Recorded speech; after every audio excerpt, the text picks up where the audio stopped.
Give me a baby, and I can make any kind of man. These are the words of John B. Watson, the founder of behaviorism. According to this worldview, the behavior of organisms, including human beings, is predictable and therefore controllable. In 1920, at Johns Hopkins University, Watson experimented on several babies ranging in age from 3 months to a year.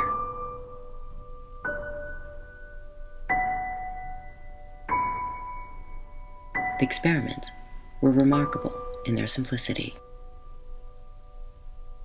He would present a candle to infants to see if they were afraid of fire. He would introduce animals to their environment to see if the children were afraid of them naturally, or only after a traumatic experience. He would make a hissing noise and observe the results. Watson learned that newborn babies had no fear of the dark. He also learned, however, that such fear could be conditioned. And so it was with rabbits.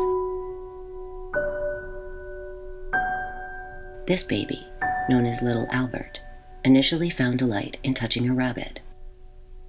Yet, as Watson began to clang a steel rod and claw a hammer behind the child's head whenever he touched the creature, the reaction became not one of delight, but terror.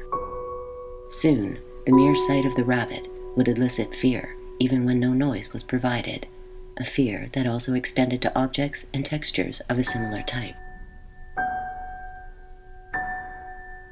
From his experiments, Watson reached a radical conclusion which would come to define political and social engineering in the 20th century.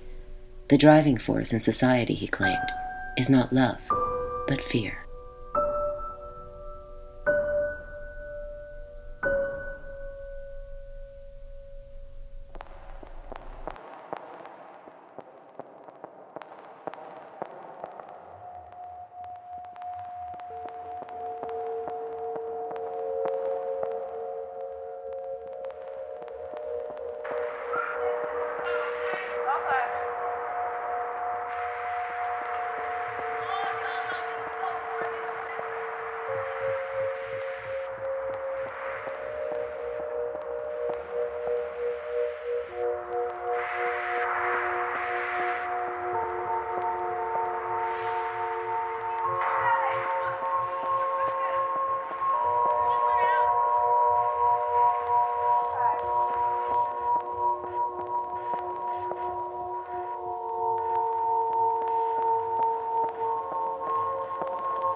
You could speculate about why the rat was so useful. I mean, one thing, it reproduced really fast. Another thing is that people were not affectionate towards rats, so you didn't really need to worry about ethical objections unless something truly horrible was done. And finally, I guess you could see the rat as a metaphor for an animal that is tractable. Running a rat through a maze, it's a pretty understandable metaphor for most of us of running through life. And in fact, if you look at the history of the maze, it goes back through early Christian and even into Greek societies as kind of a metaphor for life. The idea that you somehow wind your way through a maze. Of course, in the Christian tradition, the maze is full of meaning and you're eventually trying to get to God. It's kind of a pilgrim's progress. Whereas in modern society, people like Nietzsche said that, life was like a maze that you could never run to the end of.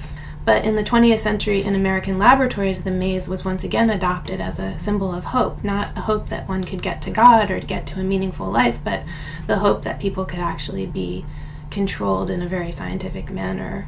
That social life could be remade on the basis of scientific principles.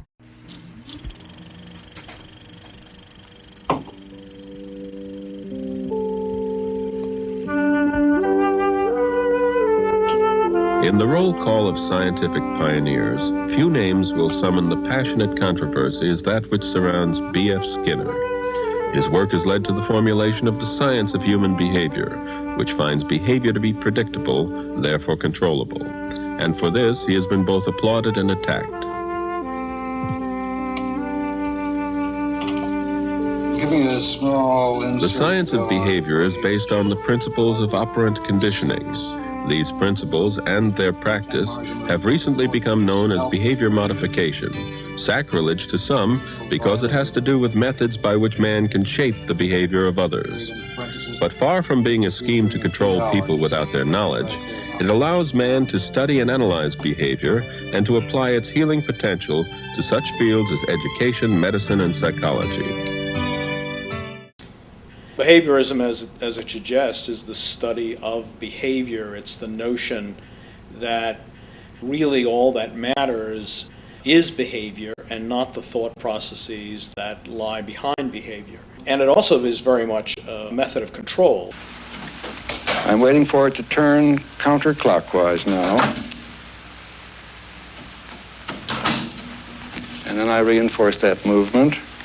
In behaviorism, there's the whole idea of behavior modification, where you can use various kinds of techniques to modify people's behaviors so that they stop doing what you don't want them to do and they start doing what you want them to do. So I think it's the scientific aspect of it and the controlling aspect of it that defines behaviorism.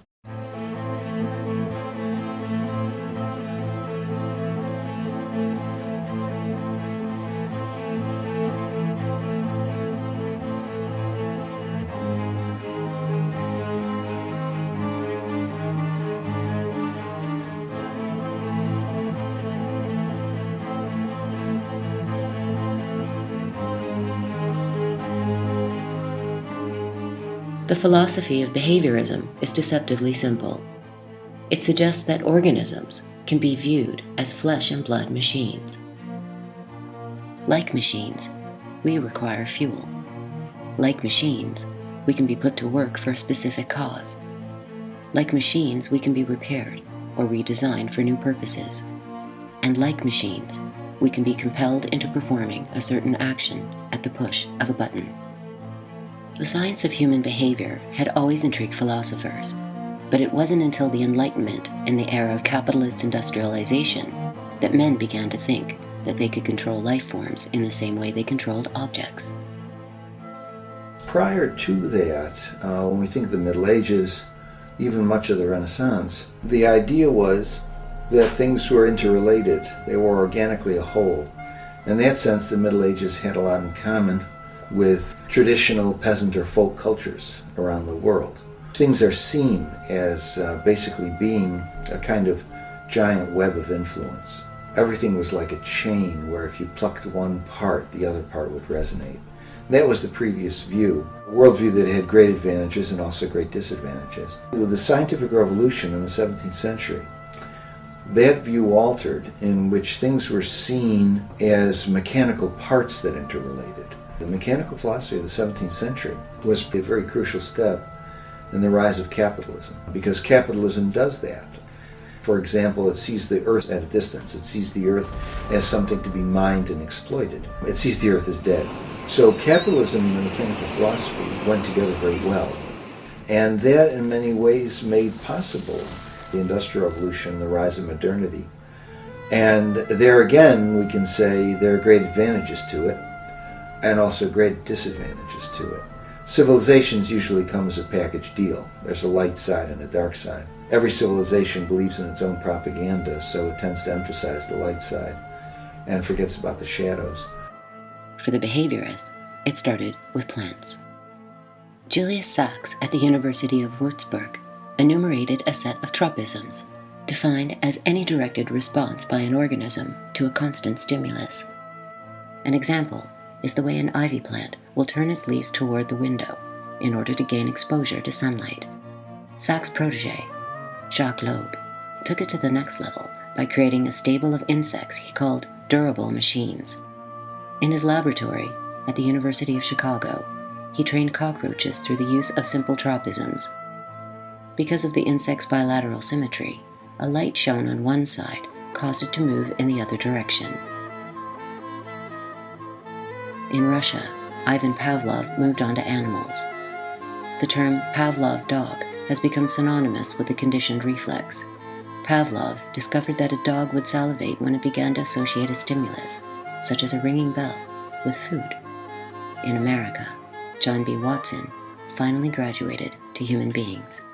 John Watson was an extremely interesting character in the history of American social science and also the history of American advertising, which is a not insignificant connection between the two. His dissertation in 1906 was about the kinesthetics of the rat as it navigated a maze, and his idea was that he could remove one by one the senses of a rat, like remove its ability to see, remove its ability to hear, its ability to feel, and then see whether the rat could still make its way through a maze that it had been trained to navigate. So in his mind, rats were always stand-ins for human beings and human subjects. He called it Psychology as the Behaviorist Views It, and it was basically his manifesto for behaviorism. And in it, he declared that behaviorism was a science of human behavior and that there was a method available to make a technology by which human beings could be shaped in any way that a scientist desired. Watson always was interested in control. One finds this theme throughout his work. He said, "Give me a baby and I can make any kind of man." Watson continued to experiment on babies and other living things until his star began to fade. At the end of his life, he wrote nostalgically of his failure to put together what he considered the ultimate experiment in social engineering, a multi-ethnic baby farm. "I sometimes think I regret," Watson wrote, "that I could not have a group of infant farms where I could have brought up 30 pure-blooded Negroes on one, 30 pure-blooded Anglo-Saxons on another, and 30 Chinese on a third, all under similar conditions." Watson's dream may seem bizarre to modern ears, but implicit in the concept was a real desire to see the question of race answered once and for all. He was not unlike thousands of other researchers at prestigious universities across the United States. In the late 19th century, alongside the rise of Jim Crow segregation in the 1890s, what you saw is that corporations developed a much more elaborate way to justify the fact that the wealthy corporate elite, which was without exception white, to explain the reason why. That reason has its basis in what became known as the eugenics movement. You were born with either good genes or not good genes.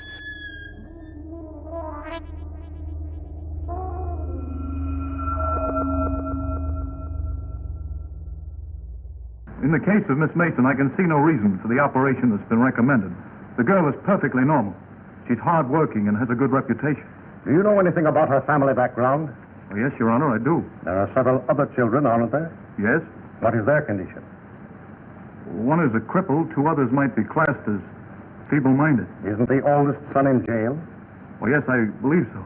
And knowing all that, you still contend that this girl should be allowed to bring more people like that into the world? Those who have good genes should be encouraged to reproduce, and those who are, quote, unfit should be discouraged from reproducing, from having children.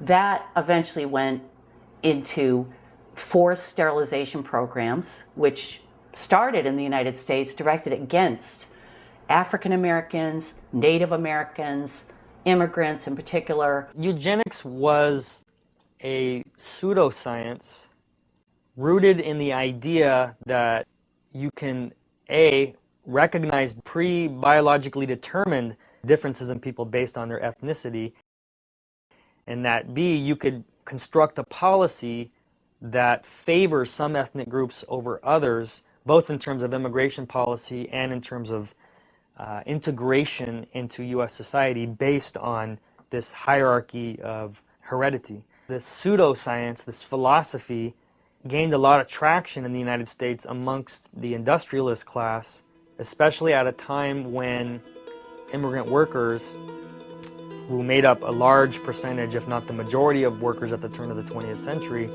were beginning to form unions, were beginning to create collective organizations, their own political parties, to challenge the conditions of industrialization, which were horrific and oppressive.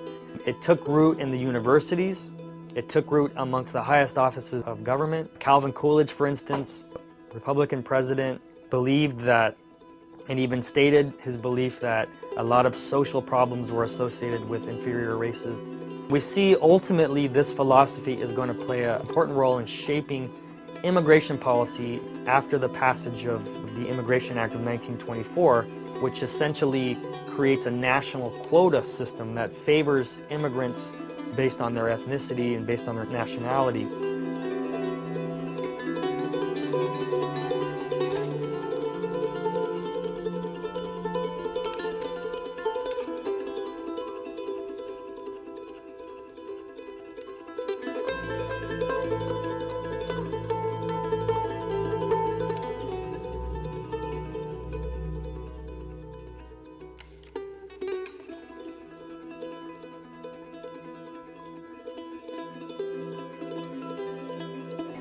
One fact that is important to understand about the eugenics movement is that it was created and funded by the corporate elites that ruled America coming into the 20th century. It was the Rockefellers, the Harrimans, the Kellogg family of the cereal. They funded these research programs at universities, all of it created, funded by these corporate families. The Rockefellers in particular played a particularly devious role. As the eugenics movement developed, it went in a really horrible direction. Haben gegen dieses Gesetz der natürlichen Auslese in den letzten Jahrzehnten furchtbar gesündigt. Wir haben unwertes Leben nicht nur erhalten, wir haben ihm auch Vermehrung gewährt. Die Nachkommen dieser Kranken sahen so aus.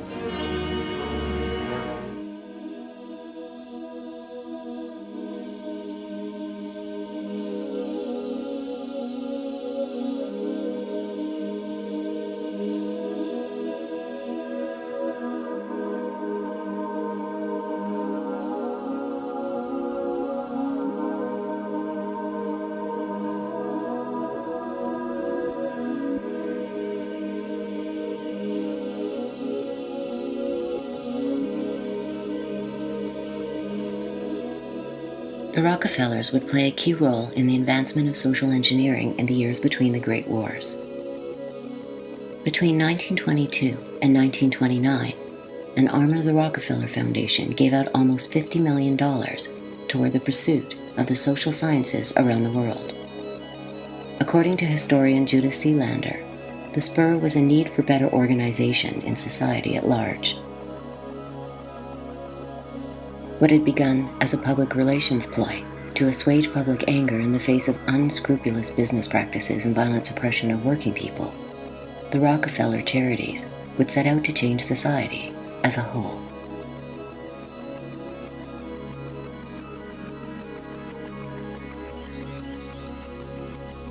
The Yale Institute of Human Relations was founded in 1929.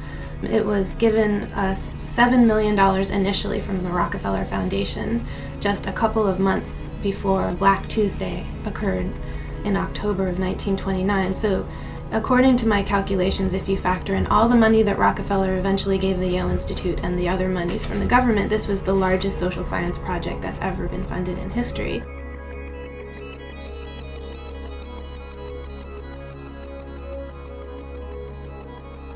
The desire for better order was epitomized by the Hawthorne experiments, which created a new model for organizing and supervising industrial workers.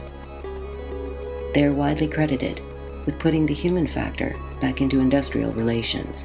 Yet, as with previous experiments in the workplace, the ultimate effect would be to increase the power of the great capitalists at the expense of everyone else.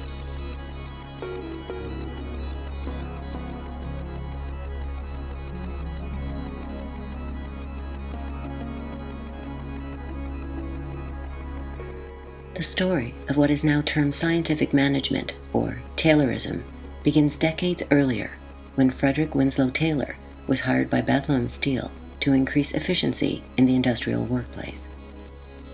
Once upon a time, the greatest theorist of the free market, Adam Smith, had warned that division of labor would create a catastrophe for human society. Frederick Taylor disagreed. In Taylor's view, there was far too little division of labor. Factories could be run far more efficiently if tasks were mechanized and broken down even further. In a series of experiments, he set out to reduce every task performed in a factory into individual units, measuring how long they took and setting targets for workers to meet. On its surface, scientific management seems like an excellent idea. Increased efficiency allows more products to be manufactured in a shorter amount of time. Yet there was another, more sinister motivation lurking in the background. Ever since the 19th century, machine shops had been a bastion of skilled labor. What this meant was that a considerable degree of power remained concentrated on the shop floor. The same skills that made production possible also enabled machinists to challenge management when they felt they were being treated unfairly. For management, this was an unacceptable bargaining chip. For Taylor, it was simply inefficient. You find that the man does not change very much, whatever else changes. They boast in the aeroplane world, it will take some other countries a generation to catch up with our qualities. And it is not because their engineers are inferior, but because our ordinary workmen have a traditional skill behind them.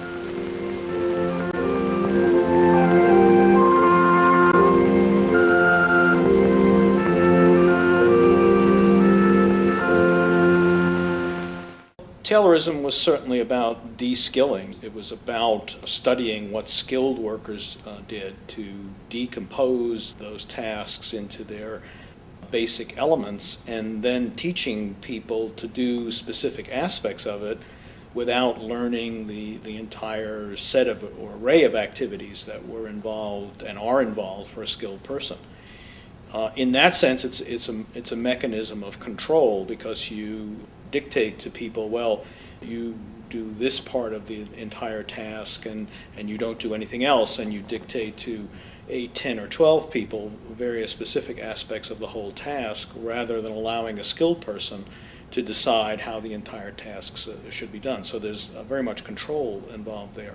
To the degree that this involves de-skilling and involves control, it tends to take power away from workers. It takes power away from, therefore, the collectivity of workers, and therefore makes them less likely to be rebellious, makes them less likely to form various kinds of movements that would operate against, let's say, broadly, the capitalist system. So this is something that management thinks is a good idea for the workers, but is not a good idea for them. They have to be free to be creative. And in fact, Henry Ford, in his biography, said exactly that. Basically, he said something like, I'm too smart to have these kind of rational principles imposed on me, but those stupid workers out there, we need to impose those principles on them because they wouldn't know what to do if we didn't impose those principles on them. So rationalization, McDonaldization, is always something that those on top want to impose on the bottom, but something they don't want to affect their work at all. Henry Ford, in effect, invented the automobile assembly line and more generally the system that came to be known as Fordism. One aspect of Fordism had to do with hierarchical control over workers, and more specifically, the control over workers by the assembly line. So all a worker might do, for example, is put a hubcap on a car as that car went past as it was being constructed on the assembly line. So instead of a thinking, creative, skilled worker, you had a kind of mindless kind of worker who repetitively did the same task over and over again. Well, that kind of worker is robot-like. You are forced into a series of robot-like actions. The most interesting thing for me about McDonaldization, or Weber's broader concept of rationalization, is the idea of the irrationality of rationality. That these rational systems inevitably spawn all sorts of irrational consequences. This is supposed to be an efficient system, yet it ends up being very often inefficient. It's dehumanizing, one of the kind of ultimate irrationalities from my point of view.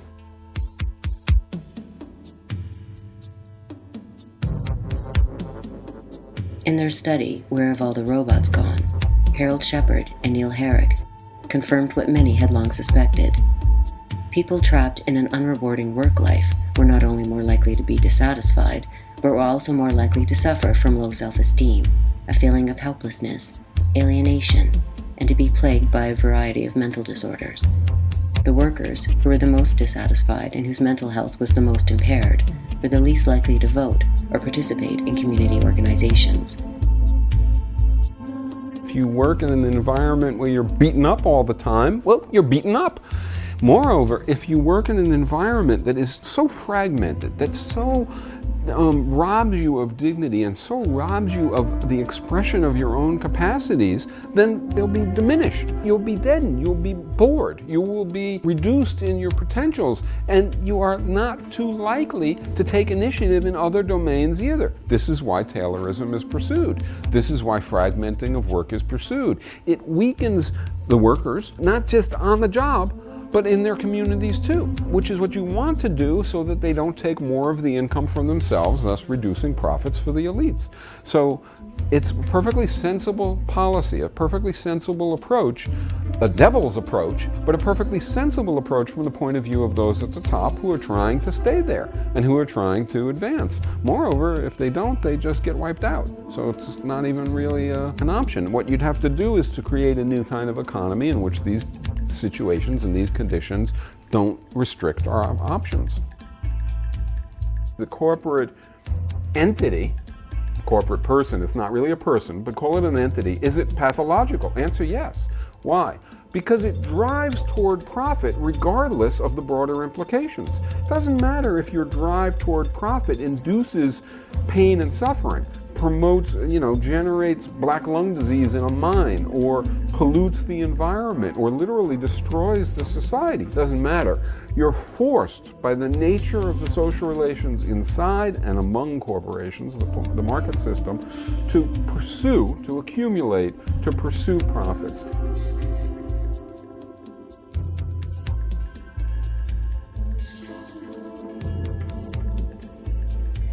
If hierarchy is the defining characteristic of scientific management, it should not be surprising that it was met with great praise, not only by the capitalist world, but by fascists and authoritarian communists.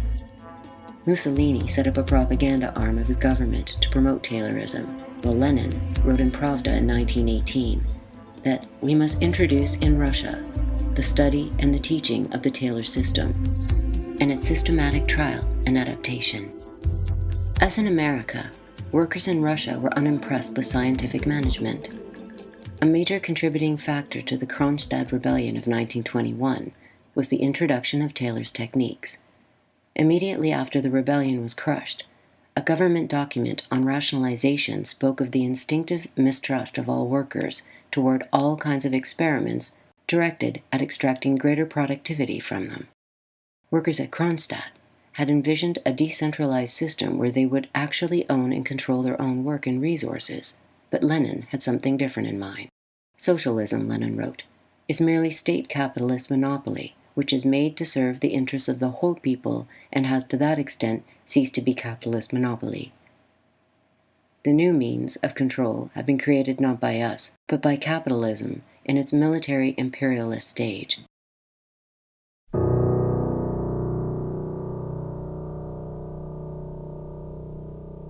The Leninist system was one of the greatest blows that socialism suffered in the 20th century, maybe second only to fascism. I mean, as Lenin took power, among its first acts, along with Trotsky, were to destroy the socialist institutions that had arisen in the pre-Bolshevik period.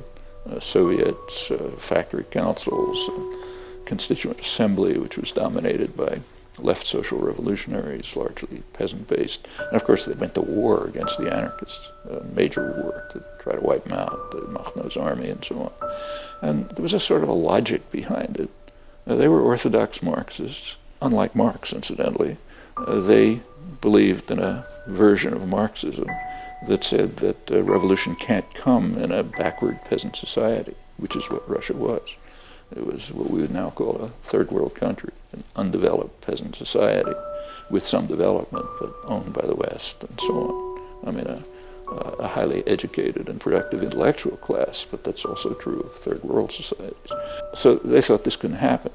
So therefore we have to drive this backward population through industrialization by force, and then later on by the iron laws of history and so on and so forth will come to socialism. Of course, it's all nonsense, but so they essentially laid the basis for a totalitarian system with an ideological doctrine behind it. When the Soviet Union collapsed, I actually wrote an article saying this is a victory for socialism, small victory for socialism. I just couldn't get it published.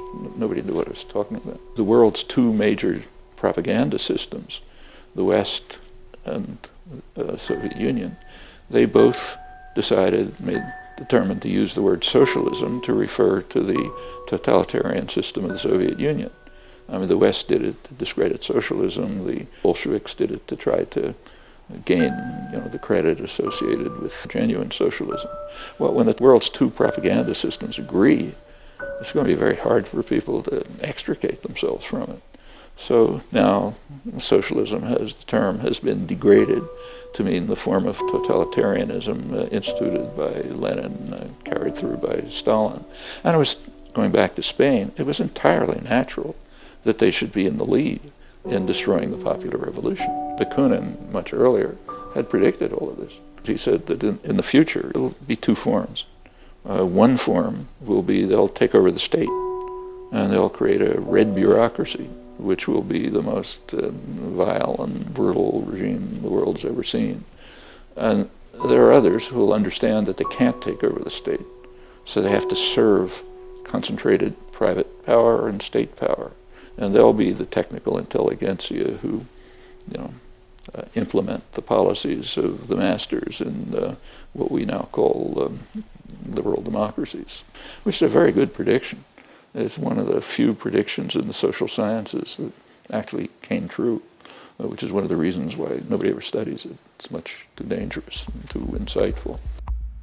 In both the Soviet Union and the United States, ruling elites would set out to master the psyche of the average worker, and from the Hawthorne experiments came new insights.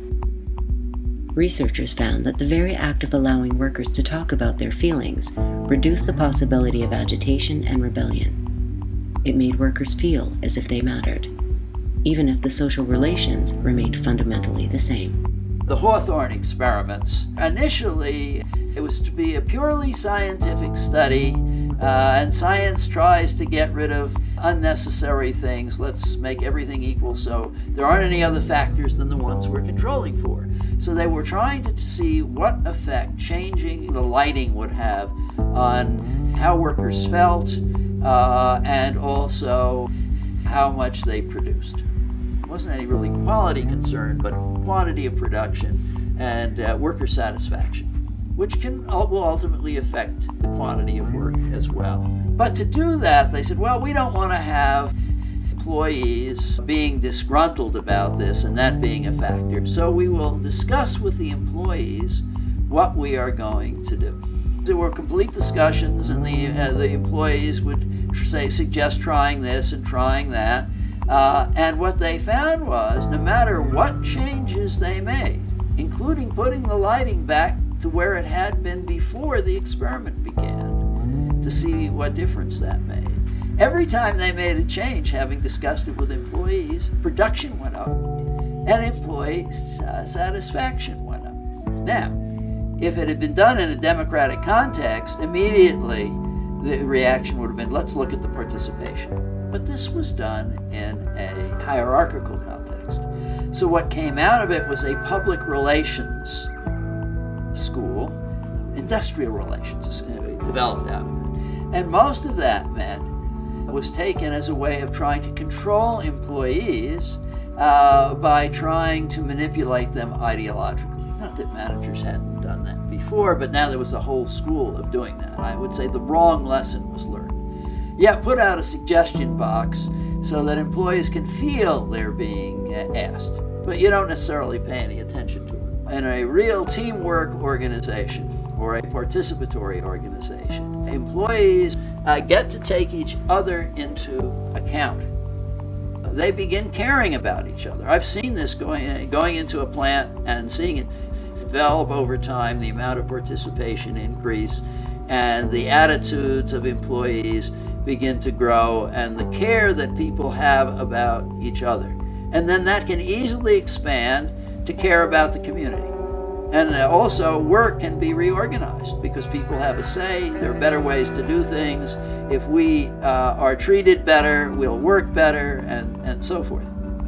Now, the broader social impact of doing these kinds of things, as we've seen earlier, hierarchical control makes people feel worse about themselves. It creates more mental illness, creates bad relations outside the workplace. Well, if people spend most of their time in a collaborative workplace, they become more collaborative. They care more about each other. You can have a democratic corporation, a worker-owned business, and a worker-owned business that really is managed by the workers, that uses the corporate form. And that gives us some hope because it's possible, at least theoretically, to reform corporations. Participatory economics is the name for a different way to do the economy. It's a different approach to accomplishing production, consumption, and allocation, economic functions, different than what? Different than capitalism, and different than what went under the name socialism, but I tried to describe as coordinatorism, as this class of engineers and managers and doctors and lawyers being at the top. So participatory economics, or paricon, is an alternative to all of that. It's a different kind of economy. In a participatory economy, in a good economy, instead of organizing economic life to keep a small sector of people on top and to enrich them beyond any sensibility, and to utilize productive apparatus even when it entails doing things that are a complete waste of time, building missiles that'll never be used, and on and on and on. Instead of all that, we would produce and distribute for purposes of human fulfillment and development. You don't need all the advertising, you need sensible information rather than people competing with advertising that has nothing to do with actually communicating what the benefits and costs of production are.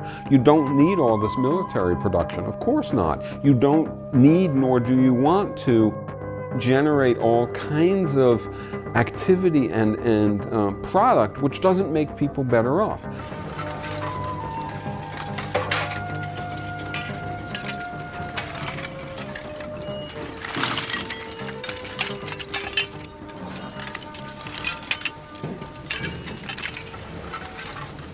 As workers around the globe continue to struggle for workplace democracy and equal rights, mass production continues apace. Taylorism combined with human relations make up the cornerstones of worker management in the 21st century. In China, scientific management has taken on nightmarish proportions. So extensive is the division of labor that millions of people are forced to perform roughly the same motion thousands of times a day. In the United States, workers in some assembly plants are required to be in continual motion for up to 57 seconds a minute. In Indonesia, sweatshops owned by corporations like Nike chart productivity down to 1,000th of a second. In offices and service industries, corporations are increasingly resorting to video surveillance and computerized monitoring. One of Frederick Taylor's descendants, John Taylor Gatto, has rebelled against his forebears' legacy. An award-winning teacher, he has also rebelled against the state of his profession.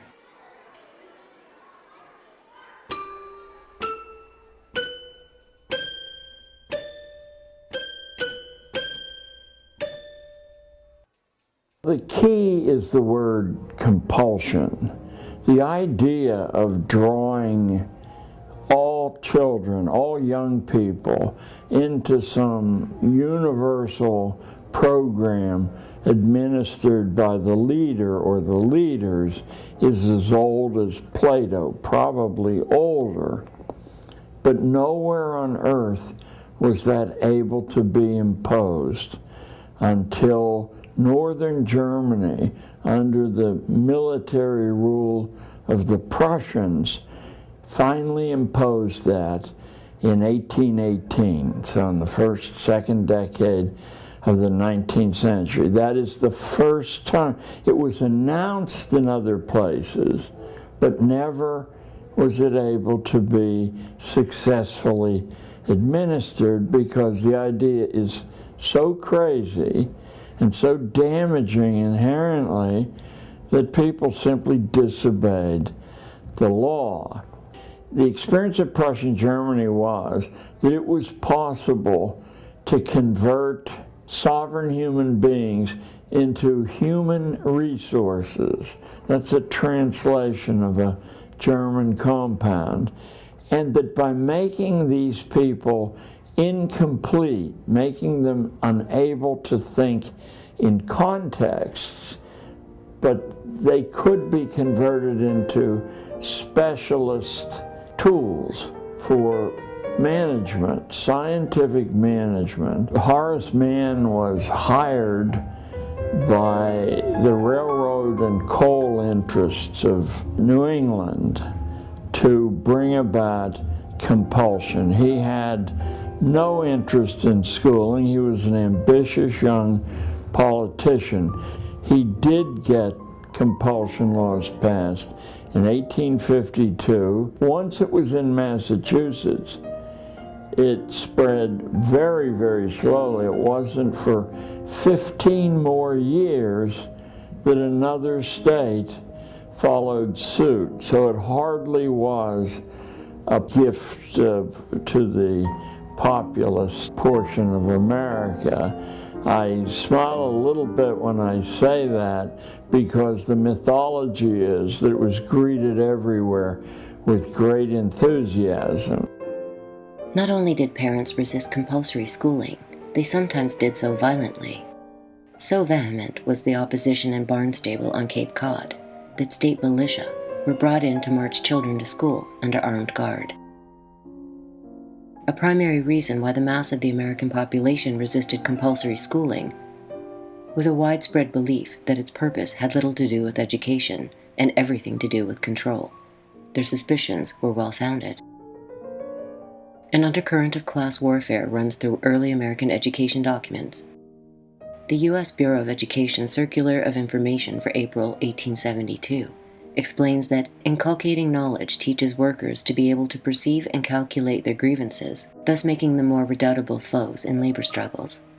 Such an enabling is bound to retard the growth of industry. 16 years later, in the report of the Senate Committee on Education, is equally explicit.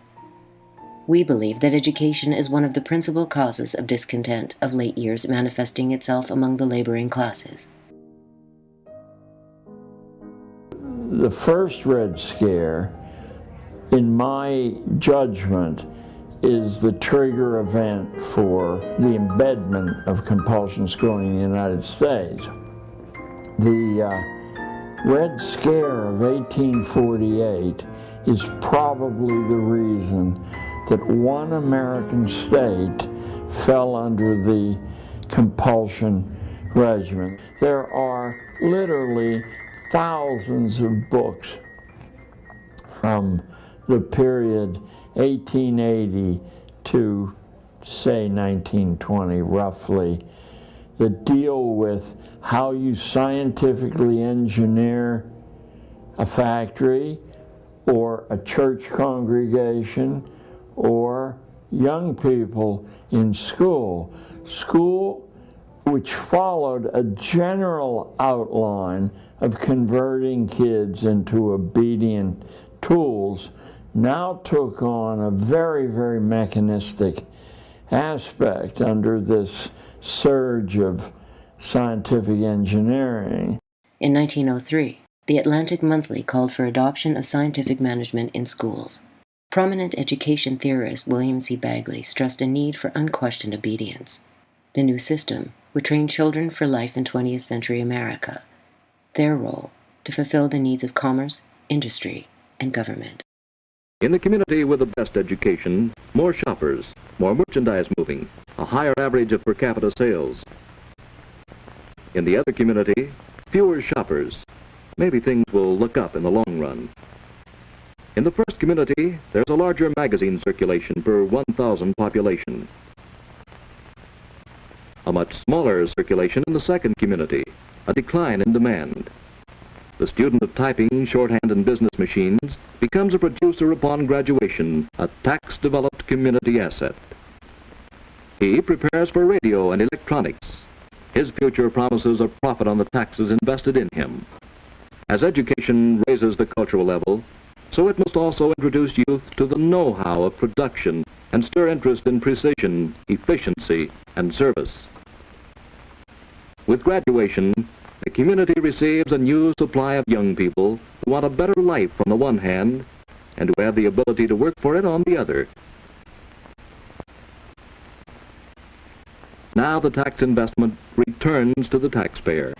In order to aid in the process, the Gary Plan was introduced. It had a new organizational scheme in which different subjects would be taught by different departments. Similar to the breaking down of factory jobs under Taylorism, students would be herded from classroom to classroom in order to digest a stream of standardized factual information. Like Pavlov's dogs, they would do so at the ring of a bell. Children, go where I send thee. Where will you send me? I'm going to send thee one by one. I want but a little baby, a baby, a born by the Virgin Mary. Born in Bethlehem. Children, go where I send thee. Where will you send me?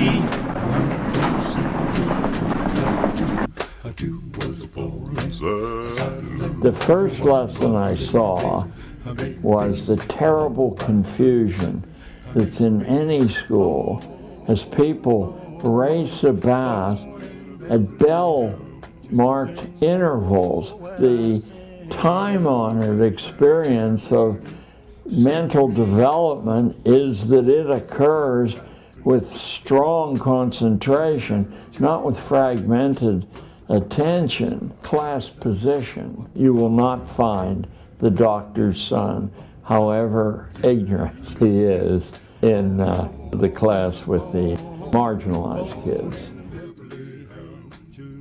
Indifference is wonderful. This is a factory to create indifference to intellectual things, to ideas. They have to be whipped, ordered, and disciplined to do anything. Or, just as bad, they have to be offered bribes to do it. Emotional dependency, sure. Probably half of these 60 million kids who attend school in the United States, removed from their own families at a very vulnerable age, become emotionally dependent on a pat on the head, a smile, avoiding an insult. Intellectual dependency. In spite of rhetoric to the contrary, a teacher's nightmare is invested in those kids, if any, who actually have learned how to think for themselves. The teacher's job is not only to convey bits of information that should not be challenged, but also to convey how you connect those bits of information, but not practice in doing that for yourself.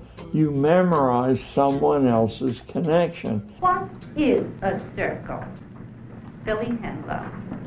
A circle is a closed curve in which all endpoints on the circumference are equally distanced from the center points. Very good. Provisional self-esteem, this really ties into the grades, the test scores, the signs of approval by the teacher. You're allowed to feel good about yourself if an authority issues a signal that you can do that. On the other hand, if the authority condemns you, the only way you can feel good about yourself is to become an outlaw.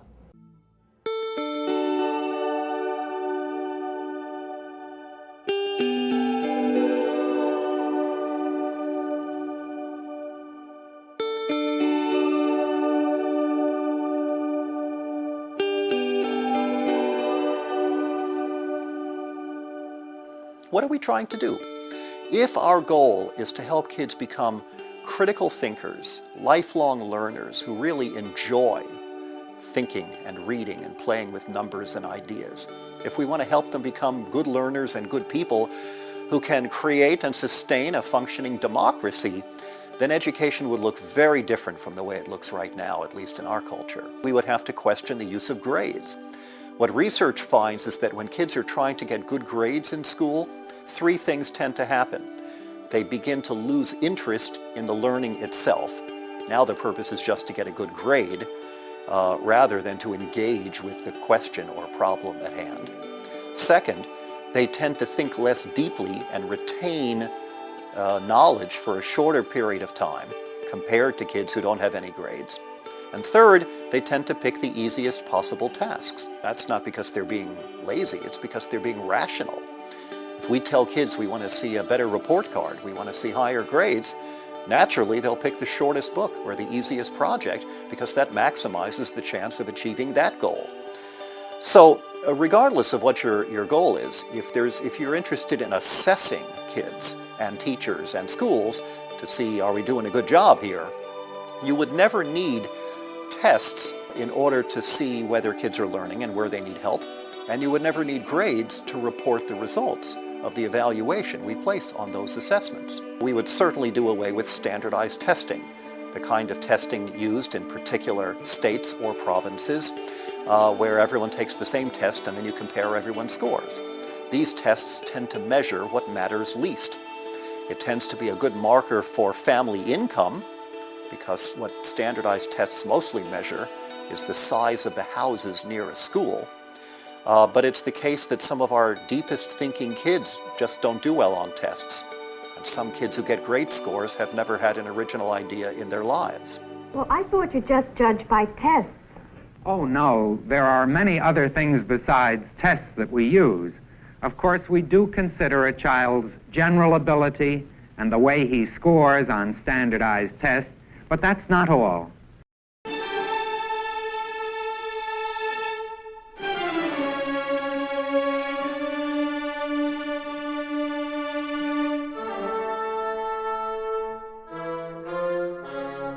Competition builds character.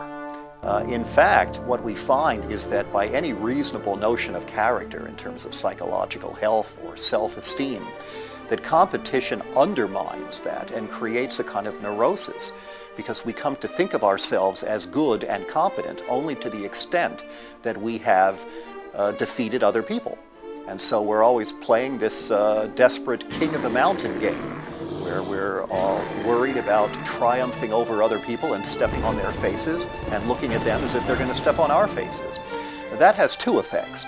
One is it's horrible for us in terms of psychological development because there's a perpetual sense of disease and anxiety. But second, it very logically has a destructive effect on our relationships. We compete because we're raised that way, not because we're born that way. I mean, take, for example, the belief in survival of the fittest, which is seen as a Darwinian notion.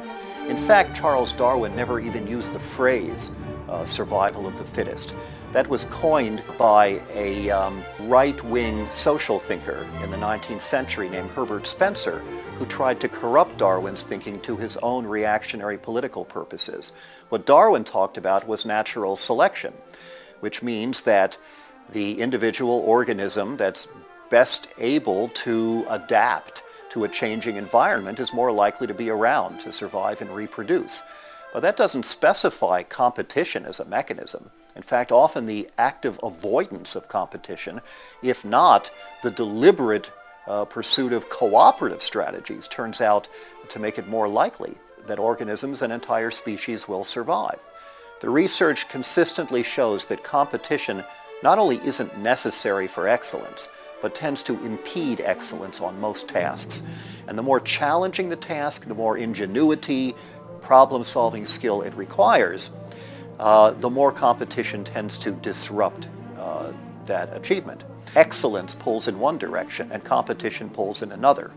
And in fact, another kind of research study corroborates that. If you take a whole bunch of people and give them a task to do, some kind of problem to work out, and half of them are told, see if you can figure out how to do this task, and the other half are told, this is a contest with a prize to whoever wins, whoever does the best job, study after study after study across cultures, across gender, across ages, find that the people who compete, who have to compete, end up doing an inferior job on that task. At the moment, it appears as though much of what happens in schools in North America is really for the convenience of people who have most of the power. There is, if anything, an active discouragement of critical questioning.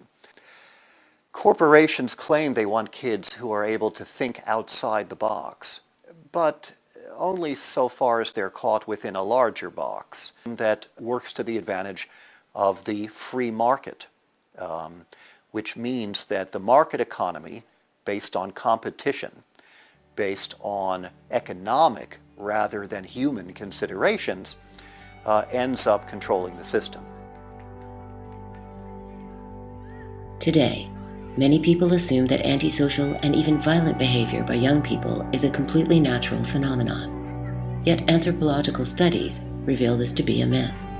Our widespread use of the term juvenile delinquency exposes not only the failure of modern schooling, but of an important concept given expression by the behaviorists.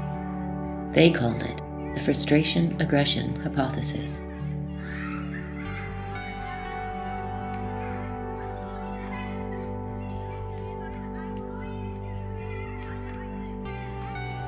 The frustration-aggression hypothesis was an attempt by behaviorists at Yale to combine their own science of behavior with that of the Freudians.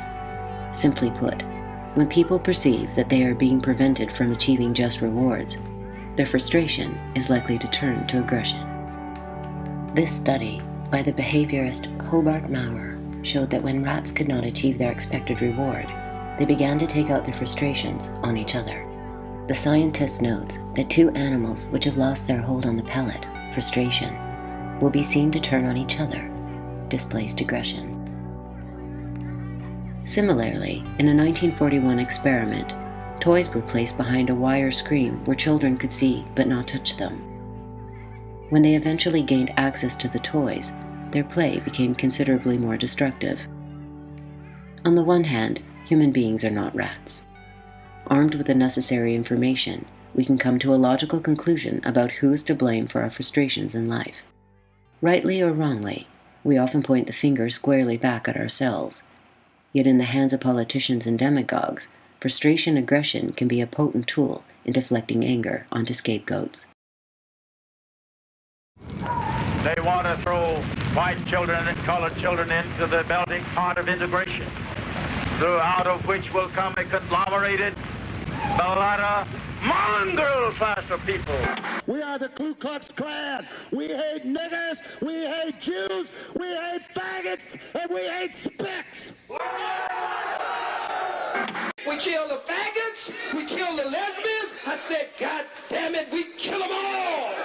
Why kill the elder crackers? The old crepit crackers in South Africa. How in the hell you think they got old? They got old oppressing and killing black people.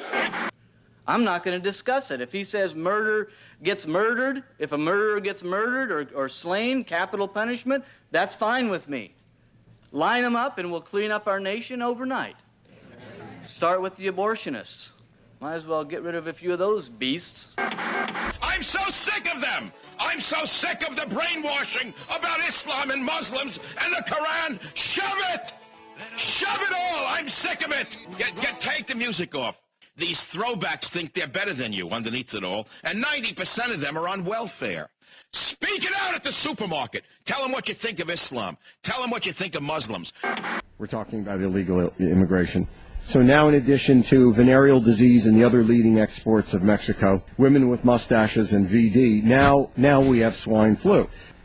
And when you scoop up some of the world's lowest of primitives in poor Mexico and drop it down in the middle of the United States, poor, without skills, without language, not sure our culture, not sure our hygiene, haven't been vaccinated, look at all the things we take for granted. It's millions of leeches from a primitive country come here to leech off you. I don't know what happened tonight, and I don't know why. Also, the gay agenda and Harry Potter. Professors, the 101 most dangerous academics in America, and that's just a short list of the 40,000 of them. They're like termites that have worked into the woodwork of our academic society, and it's appalling. Scapegoating. And the hope is that by deflecting the anger of people, which might be directed against the system itself, deflecting the anger against these other people, the system would save itself. In the South, the black people became scapegoats, and you directed the anger of white people. Poor white people in the South were the people who joined the Ku Klux Klan. These poor white people might have rebelled against the governments of the South and against the national government, but no, they were told that black people were the source of their problem.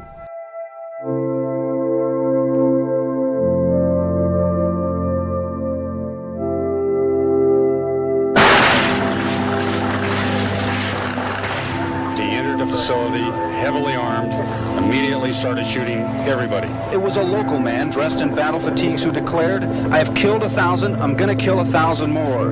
41-year-old James Huberty reportedly walked into the restaurant carrying a semi-automatic rifle and 2 other weapons, enough ammunition to last 2 hours. Witnesses inside said he fired wildly into the unsuspecting crowd gathered for a quick evening meal. He fired through windows, hitting people in the street. He fired at men, women, children, and babies. Bullets fly, leaving a local family scared to be in their own home. Tonight, investigators say hate was driving the man who pulled the trigger. Deputies say last month, someone opened fire on the Hashims because they're Muslim. And I need to know who hates us that much, who wants us to die. Authorities in California are urging Jewish schools and temples to stay alert following a shooting at a synagogue in L.A. The attack happened in the same area of Bushwick where another Hispanic immigrant was killed. Vera left a food pantry here at his church in Lower Manhattan, carrying his groceries. He biked across the Williamsburg Bridge and into Bushwick, where police say he was allegedly struck in the head, then thrown off his bike as 3 black males yelled anti-Mexican slurs. On the left-hand side of your screen, you can see the 2 attackers shove and punch Jack Price, the openly gay victim, now in a medically induced coma. The attack accelerates, with both suspects flailing their arms at the helpless 49-year-old. There was utter pandemonium outside the university building as ambulances carted away the injured. Police have now confirmed 14 students dead, all women. Another dozen people were hurt, caught in a rampage that witnesses called a human hunt, with the gunman yelling, "I want women." There's an interesting perspective that comes out of many studies in psychiatric anthropology, which suggests that mental illness is not just a standardized, invariant thing like diabetes, for example. Diabetes is always the same wherever you are in the world, but mental illness seems to take different forms. Once a person takes leave of reality, once a person abandons the ship of fools, the form that the psychosis takes is often dictated or at least shaped by the dominant culture. Thus, for example, in traditional Ojibwe society, where there was a belief that once a person went insane, this is the Wendigo psychosis, that he or she might eat human flesh.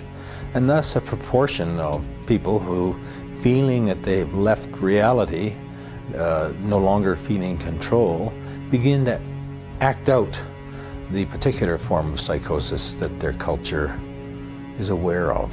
Multiple murderers tend to differ from the conventional single murderers.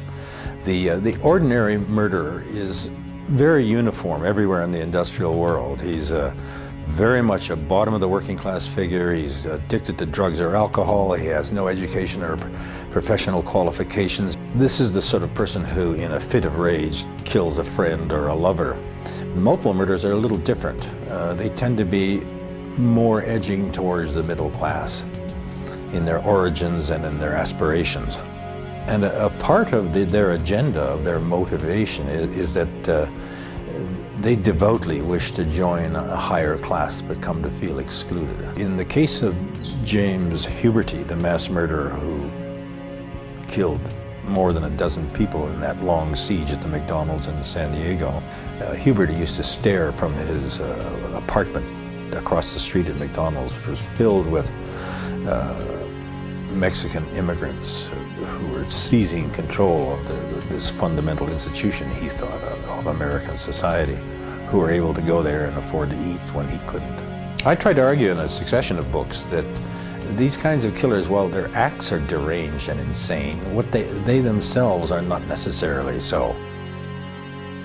Rather, they are alienated individuals who wish to end their life in a way that allows them to release their grudge against society for their perceived exclusions. Multiple killers may be statistically rare, but I've tried to argue that they represent central cultural themes.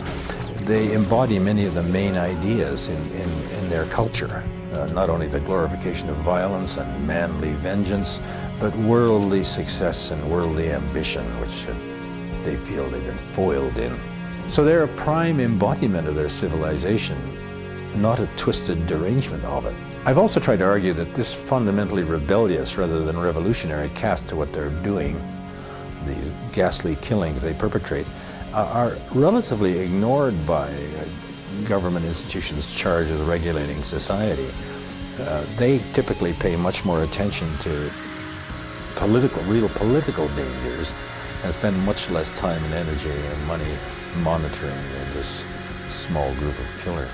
I don't believe personally that the answer to psychopathy is to be found in brain-altering chemicals to change the nature of our society in that artificial way. I think what we ought to start doing is teaching people about the dignity and value and the sacredness of human life, and teaching people how to behave towards one another. The important thing to understand, however, is while it's interesting to look into the nature of modern society and see its fissures and fractures and stresses through multiple murderers, it should not be considered that these are the primary killers. Governments and politicians are the main killers. Indeed, some scholars have argued that the state's primary function is, as mass murderer, to wage war on other states. And that was how they developed. That's the social impetus for the development of the modern state. So it's kind of disturbing. We don't think of the state in that way, but that's what it is. Hitler and Stalin, between them, killed something like more than 100 million peoples, many of them their own peoples. This small-time personalized vengeance of a few serial killers and mass killers comes to nothing compared to them. The real killers are governments. Nowhere is frustration aggression more apparent than in modern-day military training. In her study of Japanese atrocities in China, Iris Chang observed that Japanese troops were subjected to particularly severe abuse prior to their deployment. They were repeatedly slapped for no reason, humiliated in front of their peers, and reduced to a state of impotent rage. It was generally at this point that they would be given a bayonet and instructed to attack the enemy, who was portrayed as a subhuman animal. In America, the same techniques would be adopted, with the emphasis less on physical abuse than verbal.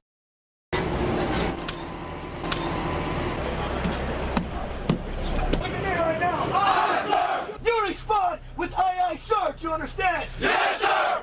Get off my bus right now. Yes, sir. Hurry up! I don't want to let go. Hurry up! Hurry up! They're scared. That's pretty much what it boils down to. You have a recruit that has no idea what the Marine Corps is about. Slow and slower. Let's go. Hurry up. Go back.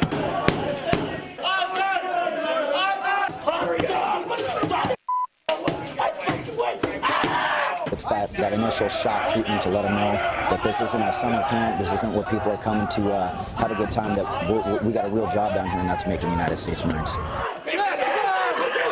My family was poor. I mean, we used to live on dirt roads, and we used to wear sandals most of the time, or we're humble, we used to probably wash our same clothes 2 or 3 times a week, because that's basically pretty much what we had. I wanted people to see that, this is where I come from, and look at me now, I'm a Marine. I come from the poor side of town, so anybody else could make it as well.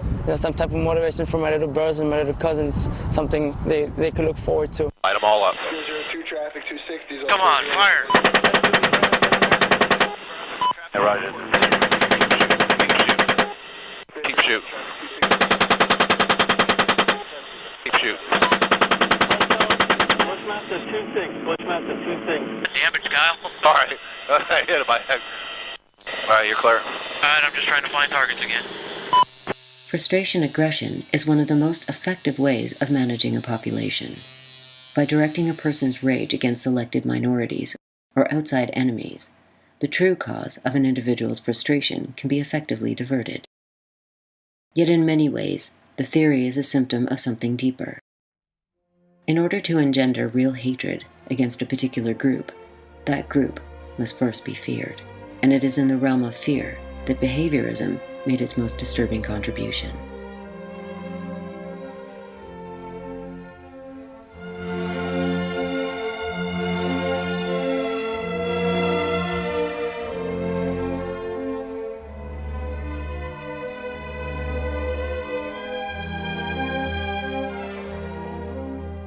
Hobart Maurer, he would be called a neo-behaviorist, and he trained at the Yale Institute of Human Behavior.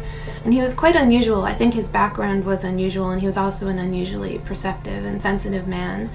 And one of the first and most significant experiments he did was called a preparatory set, in which he had a human being lie down, or usually it was a student, lie down and be attached to electrodes that would deliver a shock whenever a light went on. And then so he would shine the light and then shock the student. And at that point several people elected to discontinue the experiment. But those who persisted, he would then vary the experiment by showing the light and then not shocking them, or showing the light and shocking them. He would sort of make it unpredictable. And he discovered that people's state of anxiety and fear actually increased when the shock didn't come, when they were just waiting for a shock to come, or when they didn't know if a shock would ever come. And he said it actually created an atmosphere of pervasive fear and anxiety, and he even called it dread or terror. We have to remind ourselves that we are facing an enemy that is planning all over this world, and it turns out planning inside our country to come here and kill us. And he said that atmosphere could be ratcheted up progressively the more the experiment continued and the more unpredictable the shocks were, so that after a while, when the shock came, the pain actually was experienced as relief and almost pleasure by the subject. He called it a nervous breakdown, or what he described in another part of the article as the ultimate demoralization of behavior. What he extracted from this experiment was the idea that there was such a thing as a coercive stimulus that could actually be used to create an environment of dread or terror or anxiety from a low to a high level, and that the scientists could actually, it was almost as if they were turning the volume on a stereo. They could decide how much of that atmosphere, how intense they would like it to be. Needless to say, a creature in a highly fearful environment will be eager to escape to a new environment. This includes human beings. Maurer suggested that new behavior patterns could be quickly created through his techniques. The prospect of creating new behavior patterns quickly and efficiently became an obsession during the Cold War, when the Central Intelligence Agency assumed dominance in the field of mind control experimentation.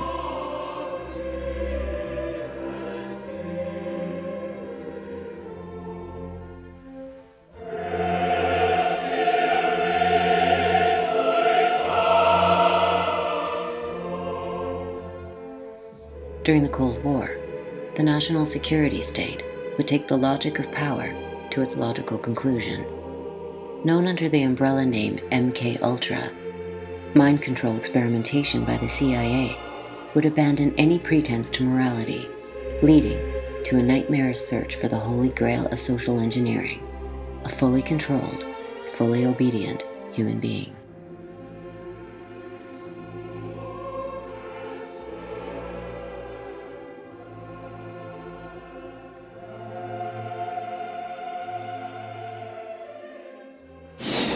Coming up on Secrets of the Dead, as World War II winds down, the Allies race to capture Hitler's best scientists and technology.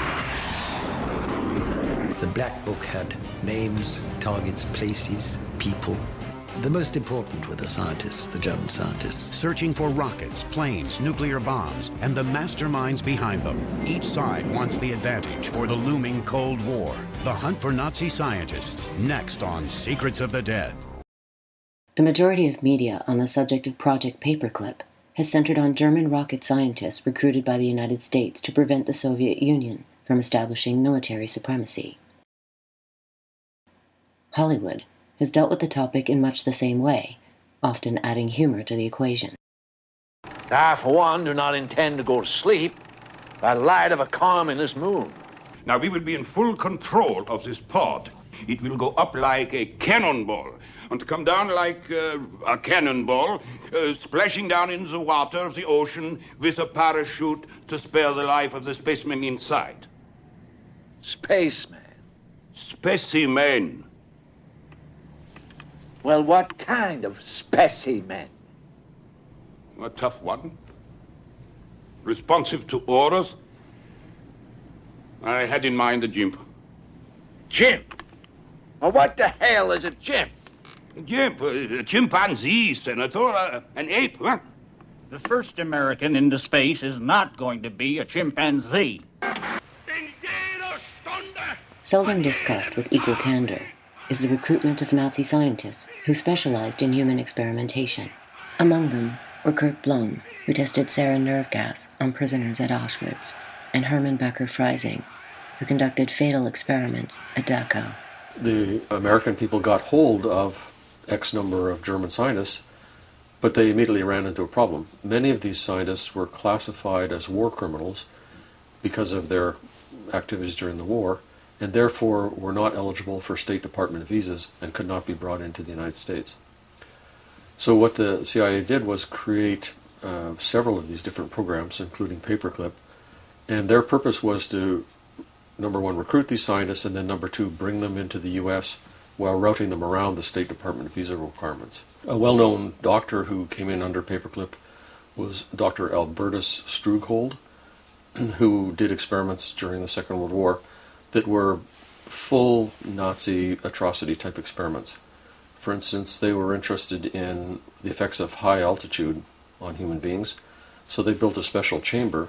They would put a gypsy or homosexual or a Jew or whoever it might be into the chamber and suddenly drop the pressure down to the equivalent of 60,000 feet. This obviously was excruciating and caused the person to die. And then they would take the guy out of the chamber, dunk his head underwater, and cut his skull open underwater to see if there was air bubbles coming out of the arteries in his brain. And so they did dozens and dozens of experiments of this kind. So this guy was brought over under paperclip, became the father of aviation medicine in the United States, worked at an Air Force base in San Antonio, amongst other locations, has a library named after him at one of the Air Force bases in San Antonio, and the Texas State Legislature declared an Alberta Strucold Day in honor of him back in the 70s. Whether Nazi scientists participated in experiments on Americans after their recruitment by American intelligence remains unknown. What is known is that such experiments became a matter of routine.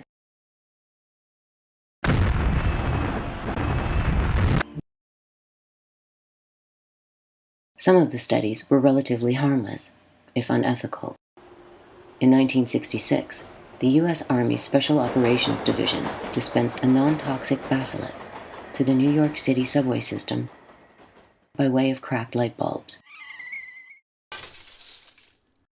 Other experiments were not so harmless.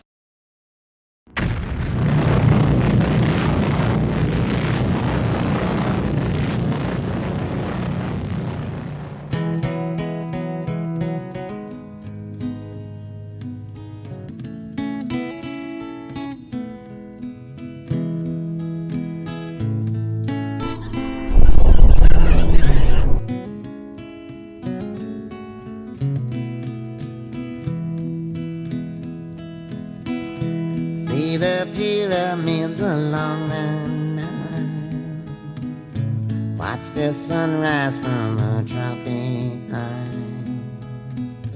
Just remember, darling, all the while you belong to me. See the marketplace in old Algiers, send me photographs and just remember when a dream appears, you belong to me. I'd be so alone without you. Maybe you'll be lonesome too. In blue, fly the ocean in a silver. See the jungle when it's wet with rain. Just remember till you're home again, you belong to me.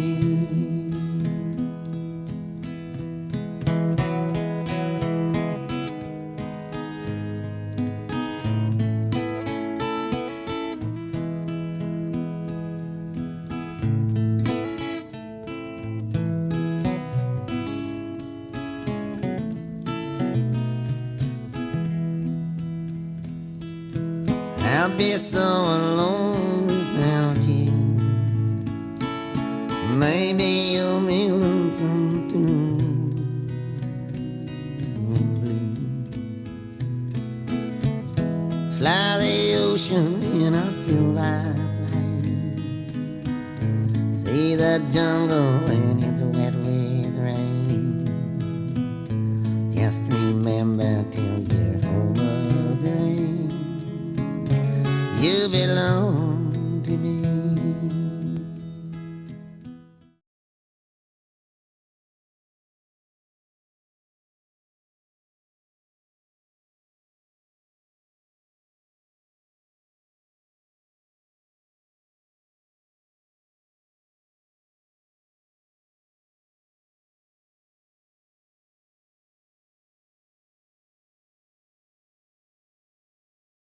It was in this environment that U.S. mind control experimentation came into being.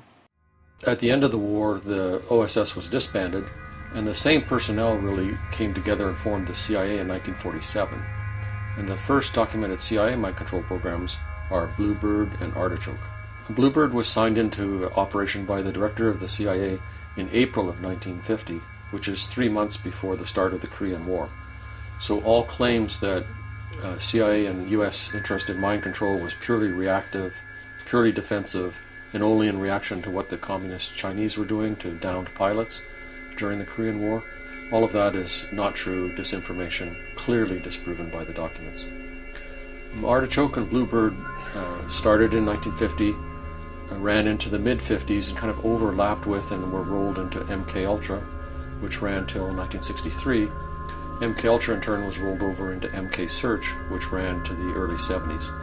And in the 50s, 60s, there's a variety of other programs, MK Naomi, MK Delta, QK Hilltop, Project Often. So there's a whole set of these projects. And the documentation basically stops in 1973. All programs since then are still classified. Of particular interest were Nazi research papers by Dr. Kurt Platnow from Dachau concentration camp. Platner had found that prisoners, when given high doses of mescaline, openly expressed hatred of their captors while also exhibiting an increased willingness to speak frankly about their own lives. The dream of MK Ultra was to come up with drugs that on the one hand would be sort of an ultimate truth serum, that you could give it to a person and they would tell you the truth about anything that you wanted to hear. And then on the other hand, there would also be some way to wipe a person's mind clean. Heading up the CIA's psychochemical experiments would be Sidney Gottlieb. In 1960, when the agency plotted the assassination of Patrice Lumumba, leftist president of the Congo, it was Gottlieb who personally carried the poison to the agency's chief of station via diplomatic pouch. A 1953 memo from Gottlieb states that MK Ultra Subproject 6 is designed to develop a reliable source of lysergic acid derivatives within the U.S. The problem of supply was solved in October 1954, when Eli Lilly and Company, now known for manufacturing Prozac, succeeded in synthesizing LSD. This pill can solve all of your problems. It's called Prozac, and it may mean the end of depression as we know it. A special memorandum was rushed to CIA Director Alan Dulles on October 26th, and an unlimited supply of the drug was now available to be purchased by, and in some cases used against, the American taxpayer.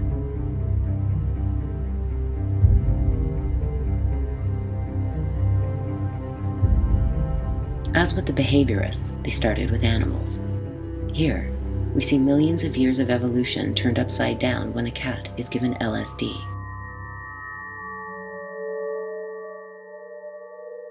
Soldiers came next.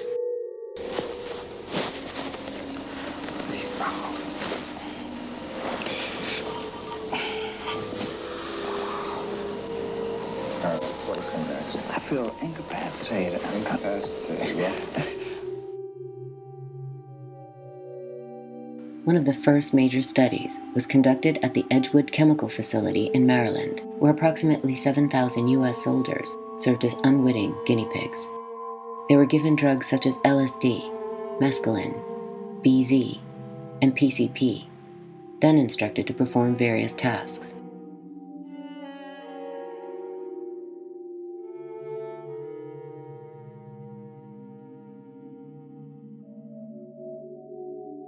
Looking back at early behaviorist experiments, the analogies were obvious. Under the CIA and the Pentagon, what was good enough for rats was good enough for the U.S. Armed Forces. More than 1,000 of the soldiers emerged with mental health problems. Some attempted suicide. No compensation was offered.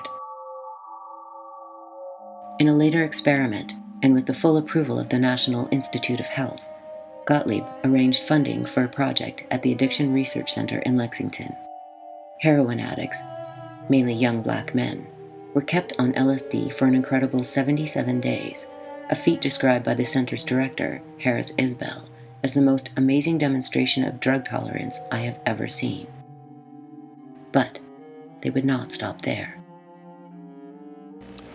Segment 3 this evening is titled The Children and the CIA.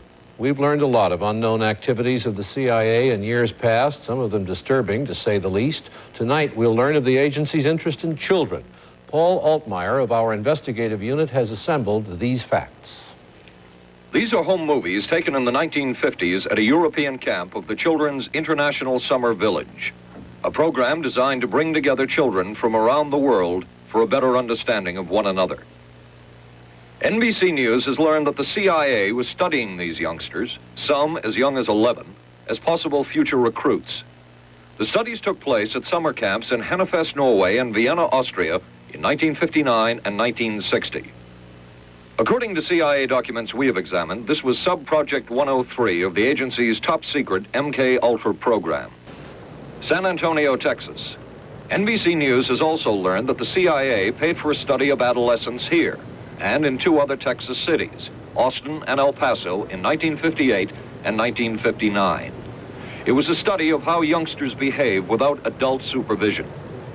This study, MK Ultra Sub-Project 102, refers to data being collected on 462 subjects in 7 secondary schools. No child is identified by name.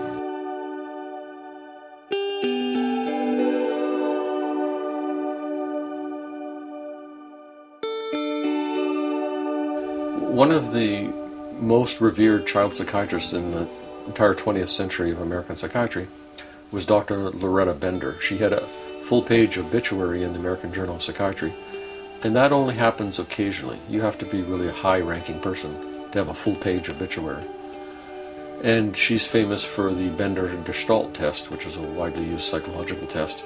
So not everybody in the mental health field knows exactly who she is, but all psychology graduate students have heard of the Bender Gestalt. And she was a child psychiatrist charged with care and treatment of children. And she operated at Creedmoor State Hospital in New York in the 60s. Her funding source is not stated in her papers. So where she got the LSD from and whether she was directly funded by the military or the CIA is not documented. But she attended many CIA-sponsored LSD symposia, talked with, was on panels with, interacted with most of the leading CIA and military LSD contractors. So I would say it's unbelievable that she didn't know that all of this was basically run by the CIA and the military. And what she did, again, is not the mad scientist hidden in the basement somewhere. These are papers in leading psychiatry journals, where she, as the author, describes children as young as 5 getting LSD, mescaline, psilocybin, other hallucinogens in street-level type doses for days, weeks, months, and in some cases years at a time.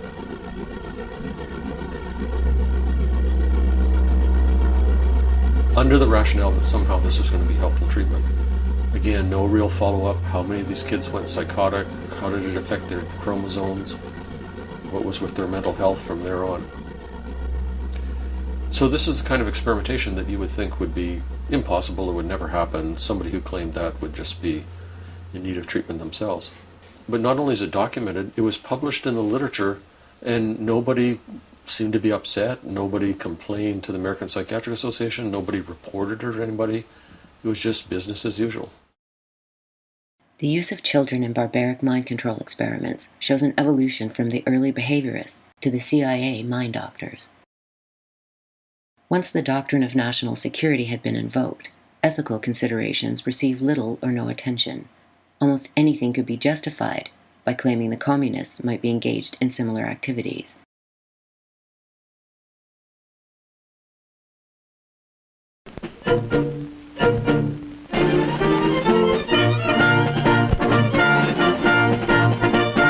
You've got to be able to take it. Your body's got to be able to take it. Because service means new physical demands on strength and endurance. During the Korean War, in 1953, during a cessation of the war, American soldiers were returned home who had been prisoners of war in China. They started exhibiting very strange behavior.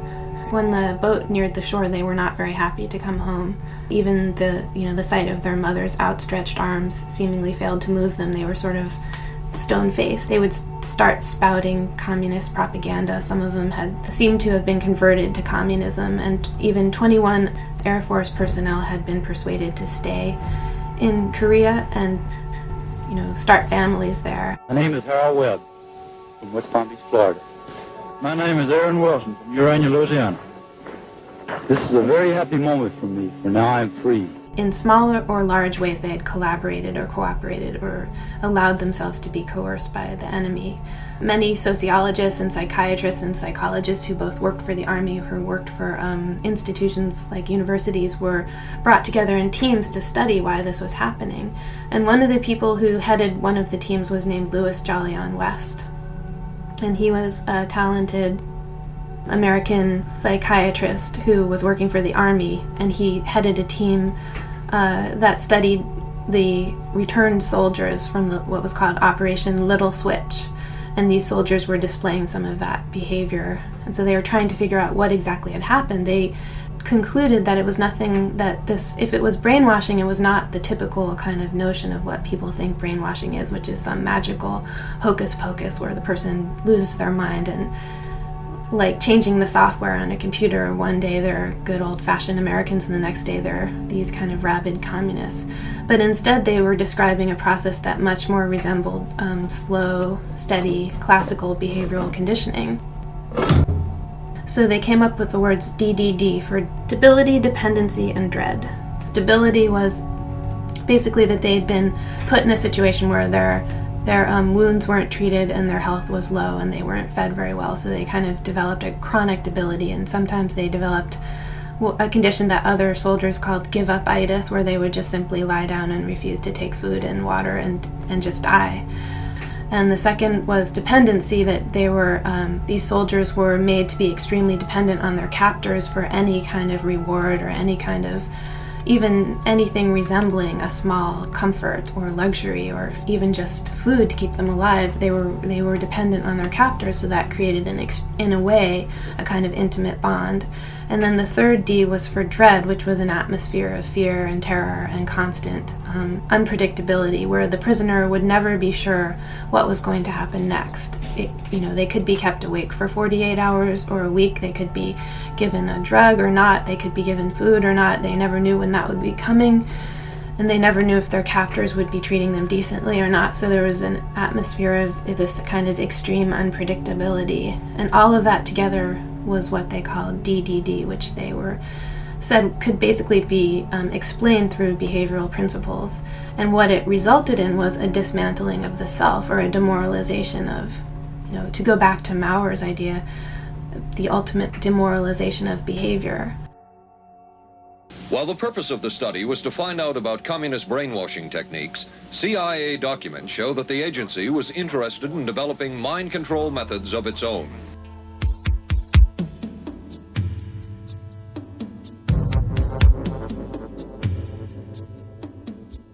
Jolly West would eventually achieve celebrity status in conspiracy culture for becoming the first, and one can only hope, the last man to kill an elephant by way of LSD. The elephant's name was Tusco. He resided at the Oklahoma City Zoo and died after a cartridge containing 3,000 times the accepted human dose of LSD was fired into his rump.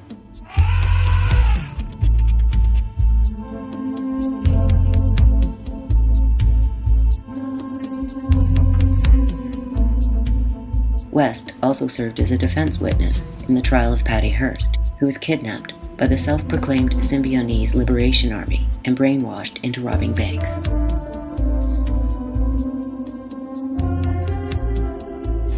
There's some feeling among experts, and particularly her family, that Patricia Hearst was brainwashed by the Symbionese Liberation Army.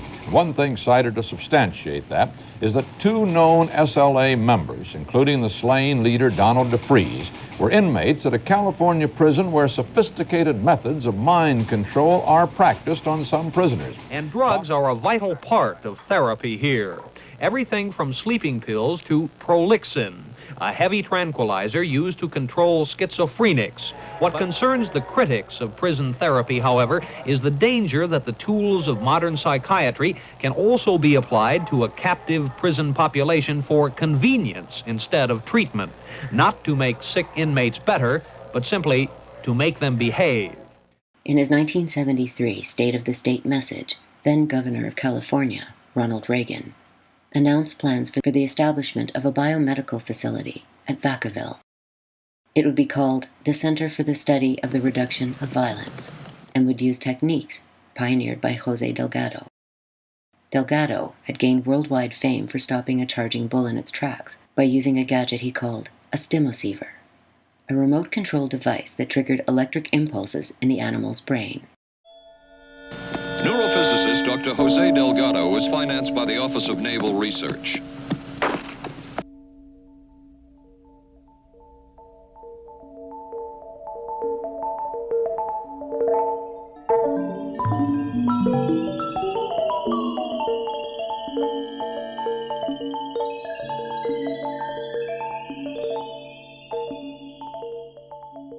Were you sure that that bull was going to stop as it approached you when you pushed the right button? Scientists always should have faith in science.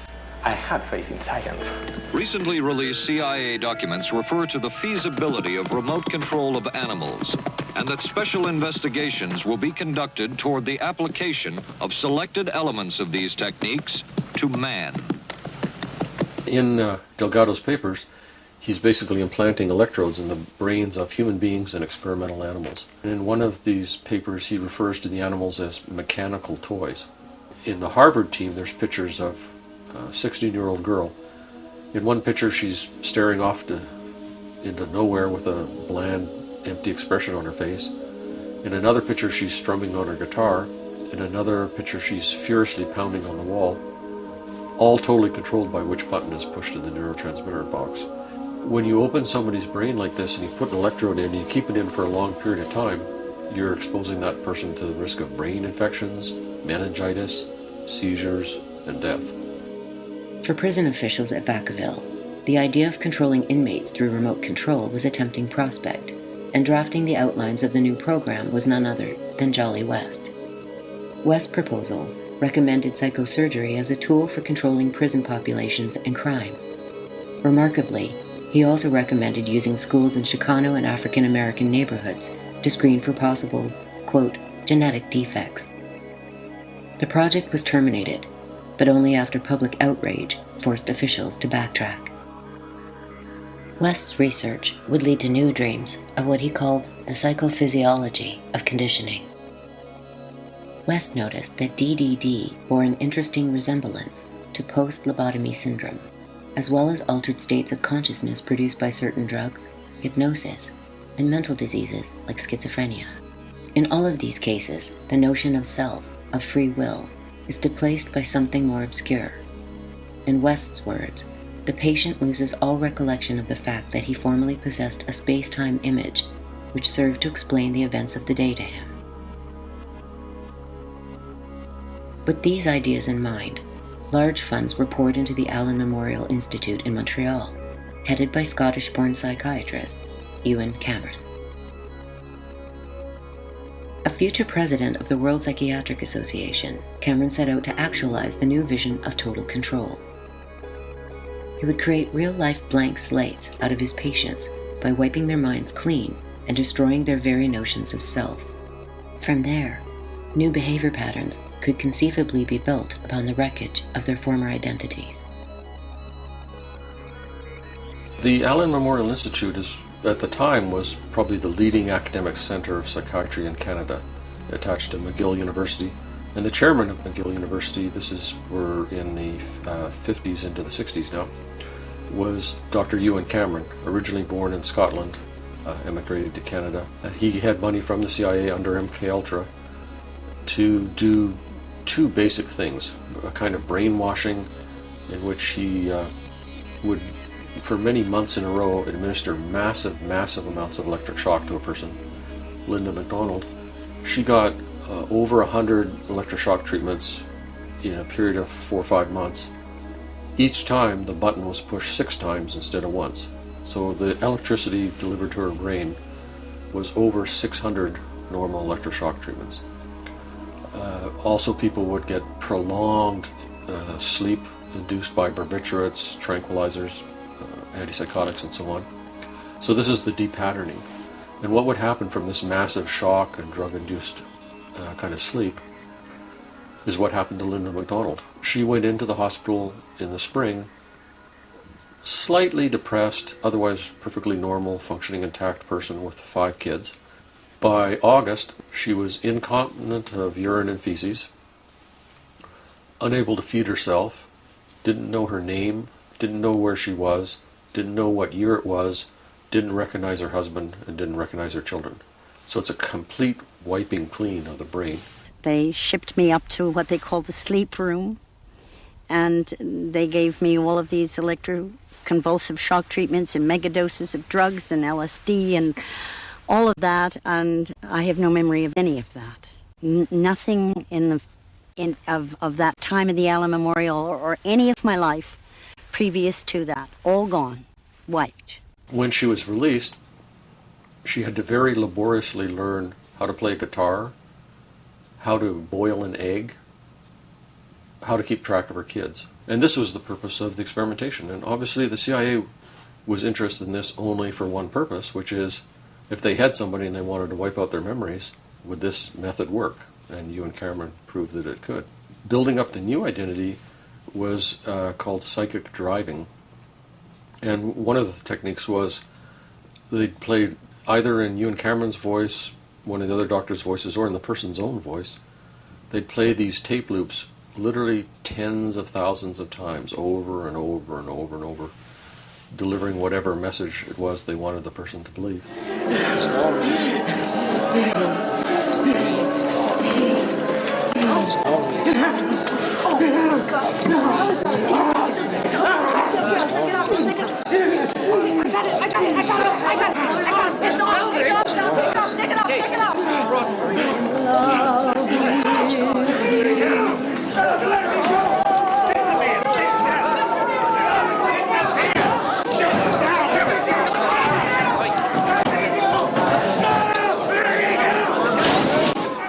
One of the disinformation cover stories about all of this is, well, first of all, it never happened. But then when it comes to light and there's lawsuits and publicity, then the next level of cover story is, well, that was back then, that was a different time, different standards applied. We wouldn't do that today. But actually, in fact, all the ethical standards of 2010 applied absolutely at the end of the Second World War and applied back in ancient Rome and Greece. They were clearly unethical, immoral, destructive, unprofessional, harmful to the brains and to the lives of the subjects. In some of the experiments, not the ones at McGill, but other ones, as reported by the doctors in papers in psychiatric journals, in some of the experiments, people died. In other experiments, they went psychotic. They were then treated with shock therapy.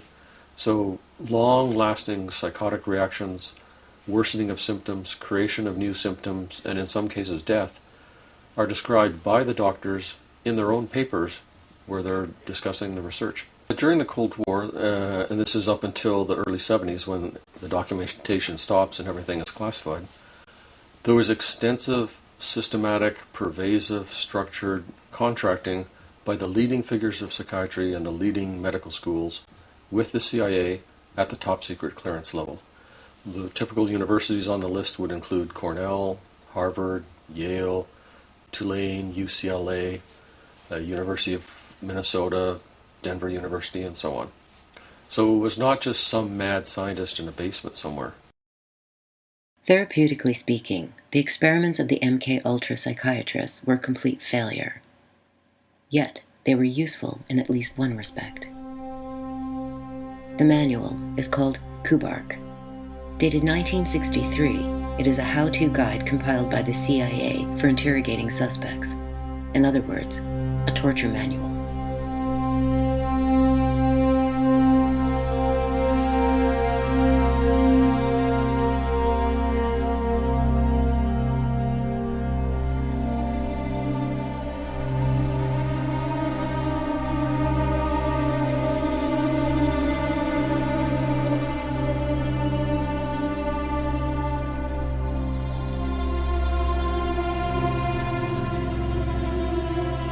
Referring explicitly to early behaviorist experiments, as well as Cameron's studies at McGill, it describes a phenomenon whereby the deprivation of stimuli induces regression by depriving the subject's mind of contact with an outer world and thus forcing it upon itself. As the interrogate slips back from maturity toward a more infantile state, his learned or structured personality traits fall away.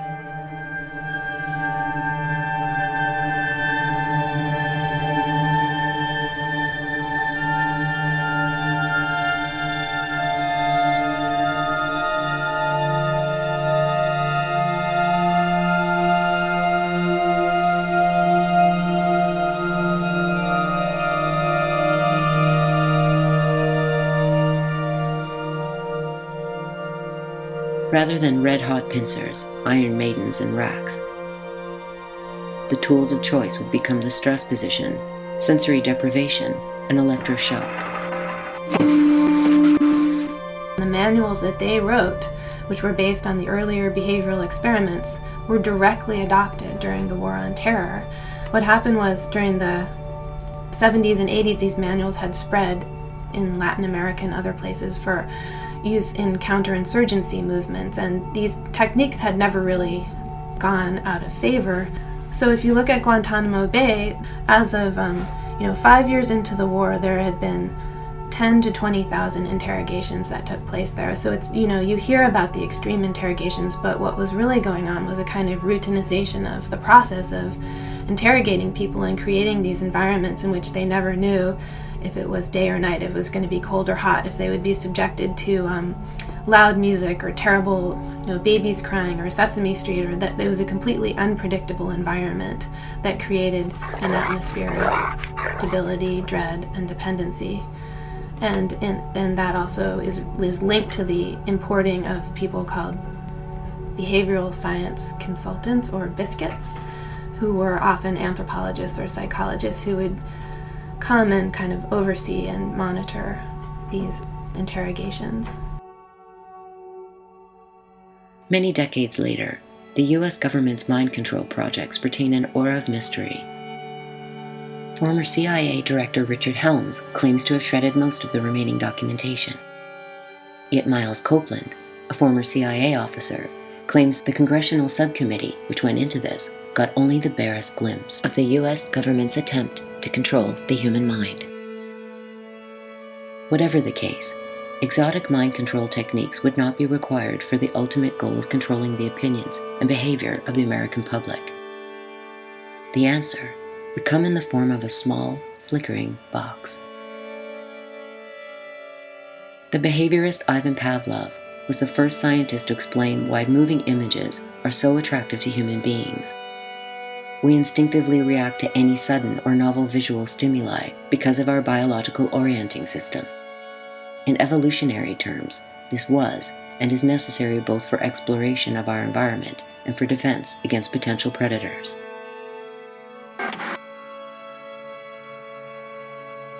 Television not only entertains the mind, it relaxes the body.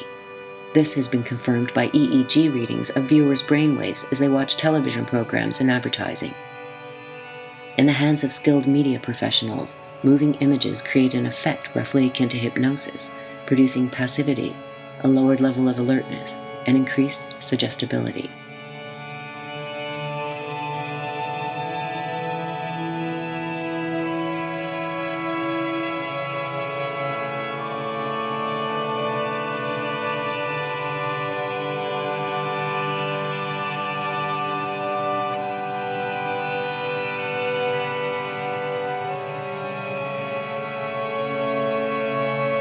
But some will get through to your home.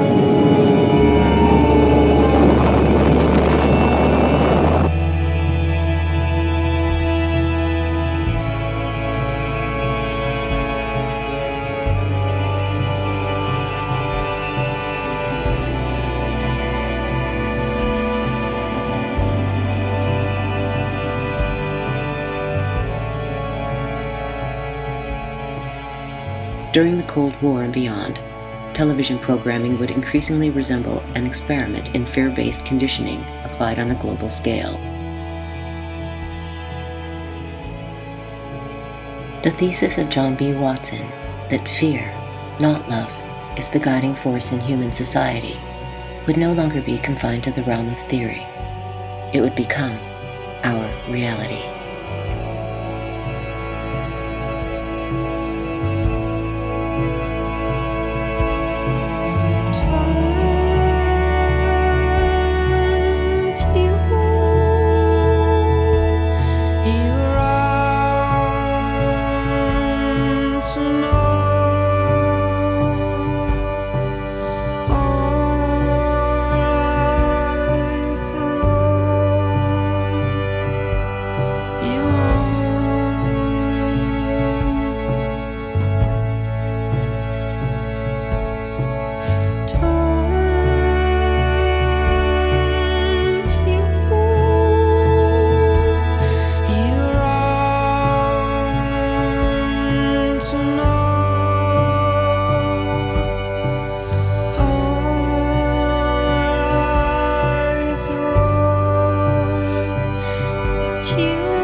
soul.